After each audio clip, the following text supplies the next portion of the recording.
कि देखो भैया, तुम बीवी के साथ तो नाच ही रहे हो, तुम साली के साथ भी नाचो, हमको कोई टेंशन नहीं है। किसके रिश्तेदारों ने, किसके पट्टीदारों ने किसको खुश रखा है?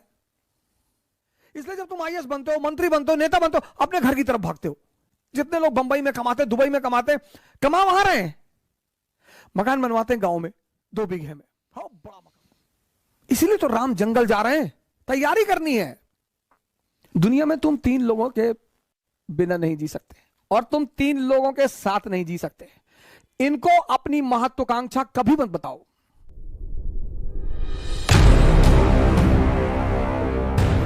सारा राज समझदारी का है। इसीलिए तो राम जंगल जा रहे हैं, तैयारी करनी है। कुछ लोग आईएएस की, अगर आप बड़ी बड़ी तैयारियां कर रहे हैं, गौर से सुनिएगा इस बात को, अगर आप जीवन में बड़ी बड़ी तैयारियां कर रहे हैं और हर फ्रंट पे लड़ रहे हैं, किसके रिश्तेदारों ने, किसके पट्टीदारों ने किसको खुश रखा है? हां, जब आप ऊंचाई में पहुंच जाएंगे तब ये लोग भाग कर आएंगे। दुनिया में 3 लोगों के बिना आप नहीं रह सकते, और 3 लोगों के साथ नहीं रह सकते। कौन है वो 3? पहला है आपके दोस्त, दूसरे हैं आपके पड़ोसी, और तीसरे हैं आपके रिश्तेदार। इन तीनों के बिना भी आप नहीं रह सकते, और इन तीनों के साथ भी आप नहीं रह सकते।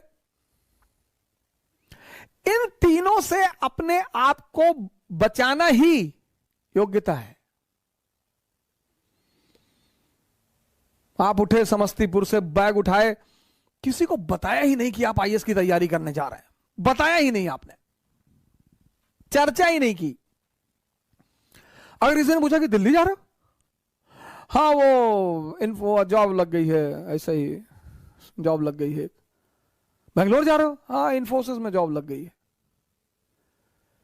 जब तुम अपनी महत्वाकांक्षा किसी को बताते हो और तुम योग्य होते हो तो जलन पैदा होती है। यह मानवीय प्रवृत्ति, ऐसा नहीं हमारे में होती, तुम्हारे में होती, सब में होती है।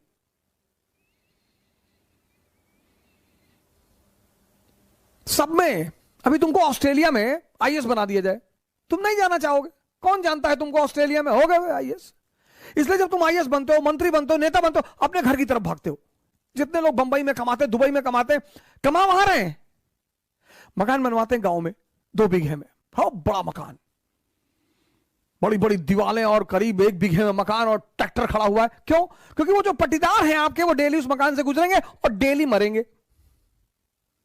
उसका मजा है सर। दूसरे को क्या दिखाना सर।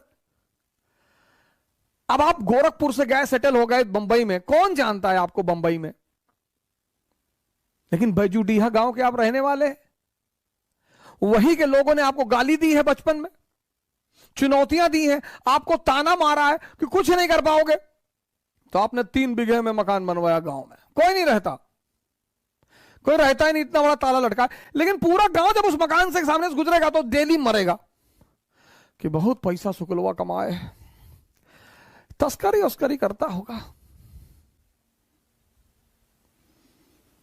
दुनिया में तुम 3 लोगों के बिना नहीं जी सकते, और तुम 3 लोगों के साथ नहीं जी सकते। इनको अपनी महत्वाकांक्षा कभी मत बताओ।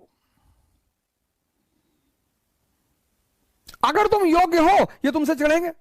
कृष्ण को देखो, बलराम मजाक उड़ाते, सगे भाई हैं, गोरे नंद जसोदा गोरी, तुम कत श्याम शरीर, तुम्हारी मां भी गोरी, तुम्हारे पापा भी गोरे, तुम काले हो, तुम इनके बेटे हो ही नहीं।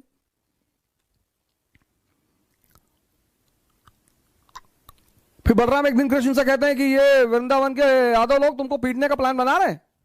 बोले क्यों? बोले तुम इनकी बीवियों के साथ नाचते हो, पीटेंगे नहीं? अरे बोले यार तुम भाई टेंशन मत लो, हम हैंडल कर लेंगे। एक दिन बारिश हो रही थी वृंदावन में, और कृष्ण ने गोवर्धन पर्वत उठा लिया उंगली पर। अब आप सोच के देखो कि कोई अपनी उंगली पर पर्वत उठा ले। डिमॉन्स्ट्रेशन ऑफ पावर, शक्ति का प्रदर्शन।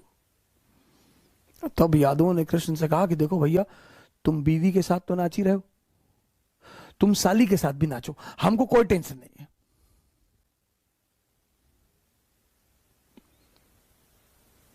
जीवन में तुम्हारी योग्यता तुम्हारी सबसे बड़ी दुश्मन होगी, उसको छिपाना है।